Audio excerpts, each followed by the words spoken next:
गुरुदेव और माँ गायत्री के चरणों में कोटि कोटि नमन। आप सभी को प्रणाम। नवरात्र साधना का तत्वदर्शन, इसमें पूज्य गुरुदेव ने पिछली बार बताया था कि साइंस ऑफ सोल क्या है। अपने आप को सुधारने की विद्या है साइंस ऑफ सोल। अध्यात्म का असली अर्थ क्या होता है? अध्यात्म चमत्कारों का, मैजिक या सिद्धियों का विज्ञान नहीं है। इसका अर्थ है अपने आप को कैसे सही रखा जाए। आइए जानते हैं अब उससे आगे। पूज्य गुरुदेव कहते हैं, ऐसे कई नमूने मेरे सामने हैं जिसमें लोगों ने नेचर के कायदों का पालन करके अपनी बीमारी को दूर भगा दिया। चंदगी राम भरी जवानी में तपेदिक के मरीज हो गए थे। कटोरा भर खून रोज कफ के साथ निकलता था। हर डॉक्टर ने कह दिया था कि उसके बचने की कोई उम्मीद नहीं। एक सज्जन आए और बोले, आप अगर मौत को पसंद करते हो तो उस राह पर चलिए। वाह, यदि जिंदगी पसंद हो तो मेरे बताए मार्ग पर चलिए। जिंदगी का रास्ता क्या? अपने ऊपर संयम, जीभ पर संयम, आहार पर संयम, विहार पर संयम। शरीर से श्रम कीजिए व वर्जिश कीजिए। प्राणों का सागर चारों तरफ भरा पड़ा है, खींचिए। सादा भोजन कीजिए व सीमा में करिए। फिर देखिए क्या होता है। देखते देखते टीबी का रोगी वो व्यक्ति पहलवान चंदगी राम बन गया। आप में से हर व्यक्ति पहलवान बन सकता है। अपनी कमजोरियां ठीक कर सकता है, अपनी सेहत ठीक कर सकता है, अपनी परिस्थितियां अपने अनुकूल बना सकता है। तनाव भरी इस दुनिया में भी प्रसन्नता पूर्वक रह सकता है। पर क्या करें मित्रों, आप दूसरों को उसकी कमियों को तो खूब देखते हैं, पर अपनी कमियों, गलतियों, असंयमों को कम देखते हैं। अपने आप पर नियंत्रण बिठाने का आपका कोई मन नहीं। इसलिए मैं आपको कभी अध्यात्मवादी नहीं कह सकता, मात्र दीन दुर्बल आदतों का गुलाम भर कह सकता हूँ। मित्रों, मैं आपको इस नवरात्र अनुष्ठान के बारे में बताते हुए मूलभूत सिद्धांतों की समीक्षा कर रहा था। यहाँ हमने आपको दबोचा है। क्यों? क्योंकि आप अपने सोचने के तरीके से लेकर रहन सहन, आहार विहार के तरीकों को जब तक इस गलत प्रकार से अख्तियार किए रहेंगे, सुधार और हेरफेर नहीं करेंगे, तब तक आपकी एक भी समस्या हल नहीं होने वाली। नहीं गुरुजी, आप तो वरदान आशीर्वाद देते हैं, सिद्ध पुरुष हैं। हाँ, हम वरदान भी देते हैं, आशीर्वाद भी, लोगों को चमत्कार भी दिखा देते हैं।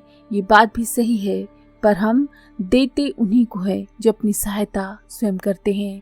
पहले अपने आप को ठीक करने के लिए एक कदम आगे बढ़ाते हैं। चमत्कार तो सिर दर्द के लिए एस्प्रिन की दवा की तरह है। आप ठीक हो जाते हैं। नहीं, आप तब तक ठीक नहीं हो सकते जब तक पेट ठीक नहीं करेंगे। टाइमली रिलीफ हम देते हैं, पर ताकत तो ठीक होने की अंदर से उभारनी पड़ेगी। खून हम बाहर का आपको इसलिए लगाते हैं ताकि आपका अपना सिस्टम काम करना आरंभ कर दे।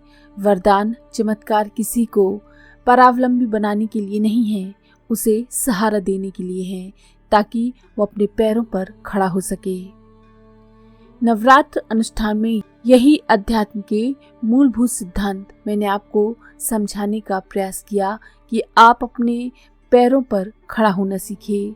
अपने चिंतन और व्यवहार को सही ढंग से रखना सीखिए।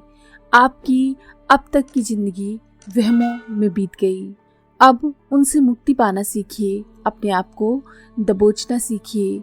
ये नवरात्र अनुष्ठान का तपश्चर्या वाला हिस्सा है, जिससे हमने आपको अपने आप पर नियंत्रण करना सिखाया। ये बताया कि कम खाने से शरीर का कोई नुकसान नहीं बल्कि लाभ ही होता है। इसलिए आपको आदतें बदलकर उपवास करना सिखाया, अस्वाद व्रत समझाया। आध्यात्मिक प्रगति के रास्ते का ये पहला कदम है। आहार संयम के बाद हमने आपको कहा था कि आपको विचारों पर संयम रखना चाहिए, आपको ब्रह्मचर्य से रहना चाहिए। गायत्री माता का फोटो आपने रखा था अपने सामने, व उसी की आरती रोज करते रहे। क्यों? कभी सोचा आपने मूर्ति क्यों रखी है? सोचा आपने?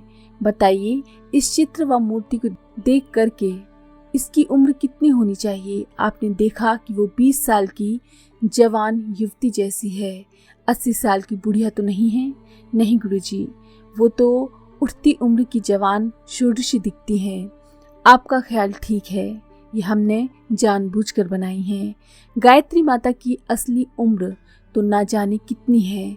जब हम अपने गुरुजी की उम्र 700 साल बताते हैं तो आप सोच सकते हैं कि गायत्री माता की उम्र क्या व कितनी होनी चाहिए। उस उम्र की आप कल्पना भी नहीं कर सकते।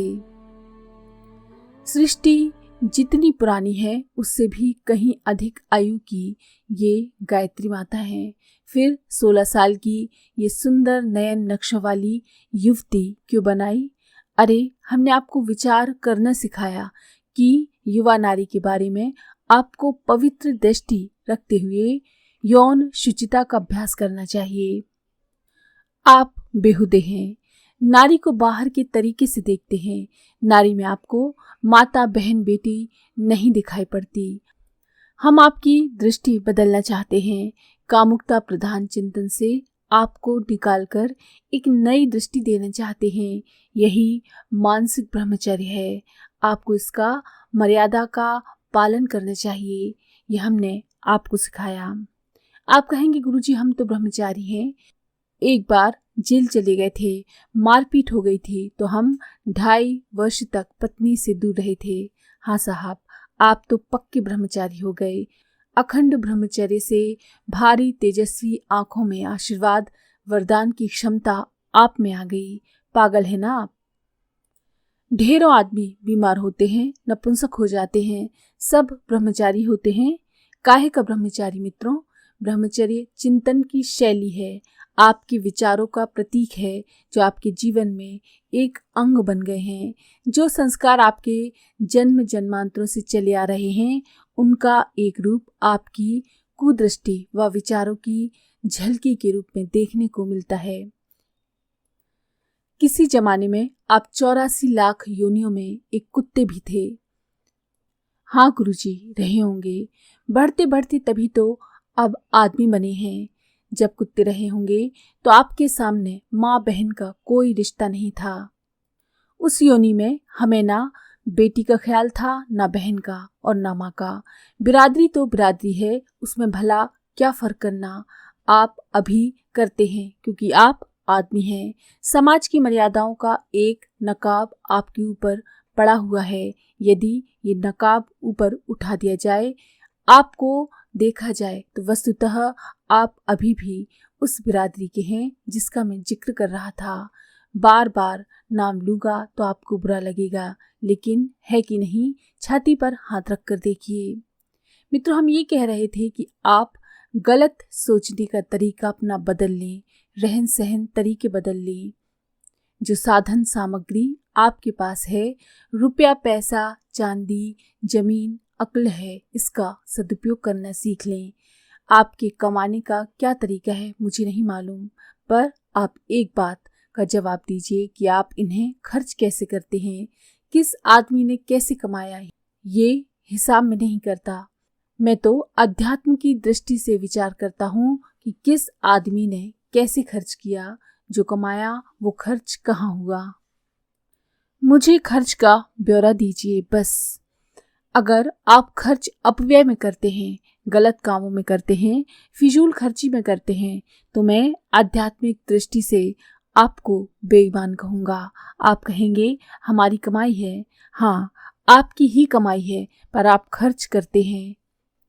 ये बताइए, आपका धन, आपकी अक्ल, आपके साधन, श्रम किन कामों में खर्च होते हैं, इसका ब्यौरा लाइए, उसकी फाइल पेश कीजिए हमारे सामने।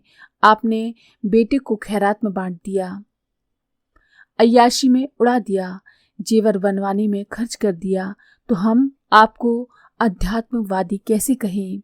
खर्च के बारे में भगवान का बड़ा सख्त नियंत्रण है। आज के लिए इतना ही।